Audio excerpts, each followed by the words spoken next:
Hey, how's it going, guys? It's Chad here, and today we're playing Capture the Flag on a State. This is a team tactical match, so it's 4-on-4. Today I'd like to talk about the changes coming to Gamebattles, one of my favorite sites, and how they're going to affect me, I guess. And then I'd talk a little bit about career paths and career choices. Means it was recently brought to my attention that, one, I should probably be thinking about this, and two, that it's something that it's just fun to think about and try to decide, because you have so many options, that it's hard to decide. So I'd like to jump right into the game battles. Basically, July 5th, there are changes coming to game battles.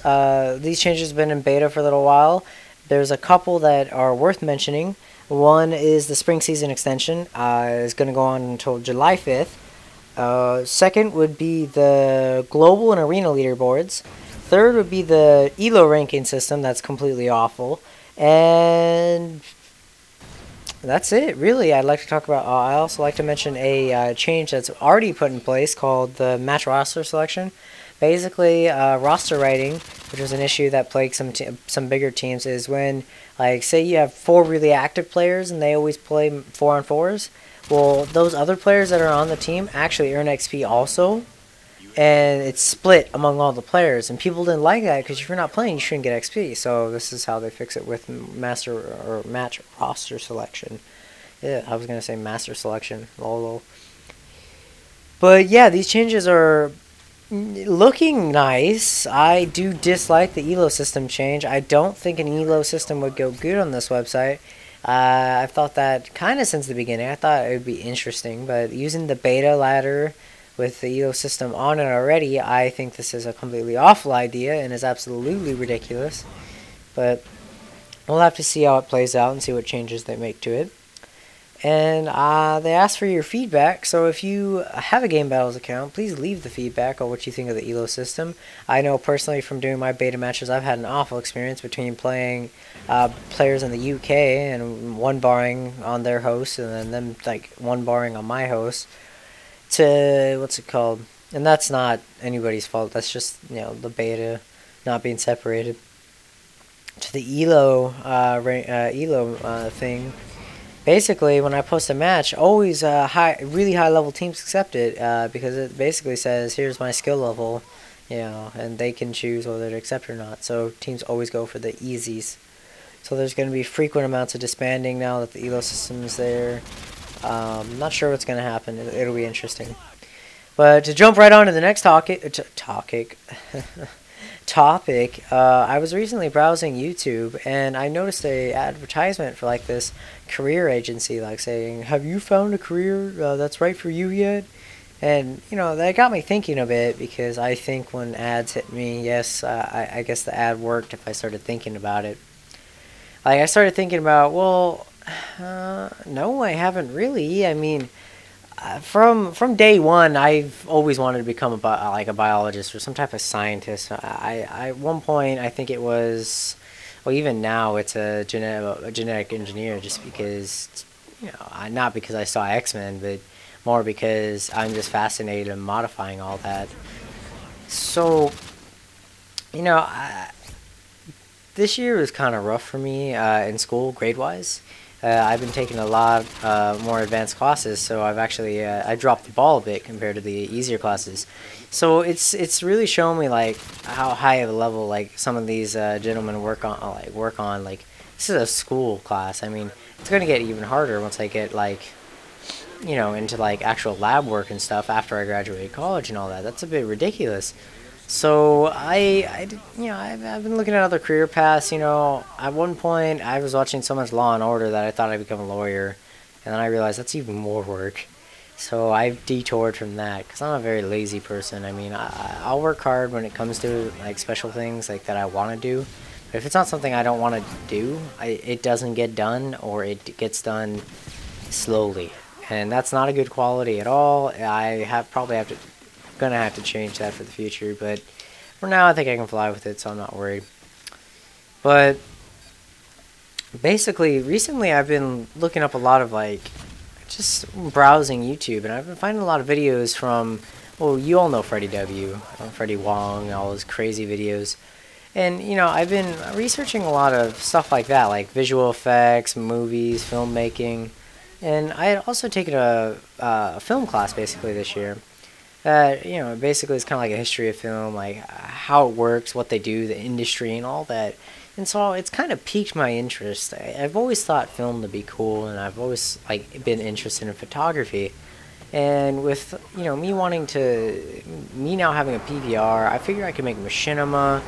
You know, I've been researching a lot on, you know, GFX or VFX and all that crazy, GFX and VFX, whatever you want to call it, everything, I should say. I've been researching a lot of everything when it comes to that type of stuff, and I found that I could do some of this stuff, like a muzzle flash, I can already do with the programs I have. I mean, I can make props for pretty cheap if I, you know, think a little, you know. And so it's pretty cool, like, what I can do, and so I'm pretty excited for this. Because I am interested in making a actual live action thing, probably only about 30 seconds to a minute long, but because I'm not that pro, but I'll be interested in making a live action thing. But to stay on topic, it's all about your career choices. Now, career is something big. It's a hard choice because people switch their majors mid-college, you know. I mean, crazy stuff happens because people can't decide. And mind you, I have another year, I have another couple years, so I actually need to worry about this. So, I mean, it's not crunch time for me just yet, but with today's requirements to get a good job, it is starting to be crunch time earlier and earlier, and I have a feeling that midway through this year, I think it's going to start to hit crunch time, and I'm going to have to work it for the rest of my time in high school. So it's difficult for me to decide anything because I don't know what to do. I haven't really found my passion. My passion right now is gaming. I mean, but there's no real careers around gaming. I mean, you could say, oh, I want to become an MLG pro. Well, the chances are, basically, think of it like, how are you going to make a living off of being a professional video game player? I mean, I don't know the ins and outs, so I can't really comment on anything, but it would seem to be very difficult to live off that. So, you know, you always have to have something there.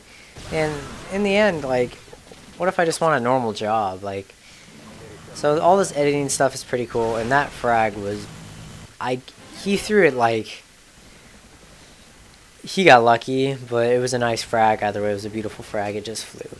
But yeah, careers, basically, to sum it up, are important, and I've been thinking a lot about careers, and I'd like to know, like, what are you guys' career choices, and like, how did you go about trying to figure something out? Like, how did you guys make a decision? Your passion? Did you figure it was the most money and all that? Because I've been very money driven for a while now, and like with this YouTube thing, like originally I was money driven. Now I am not money driven. I actually enjoy posting these things. It's actually fun. It's not a chore to me.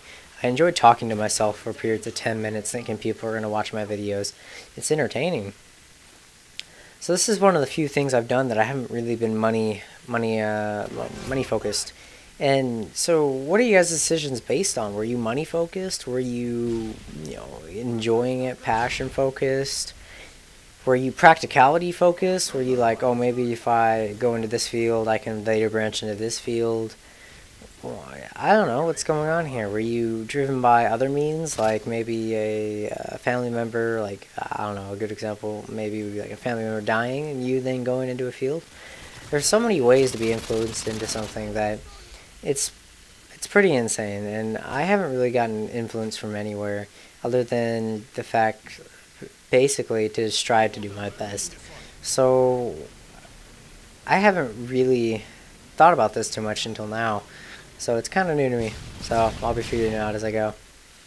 I can't believe I missed that Simtex. That is dumb.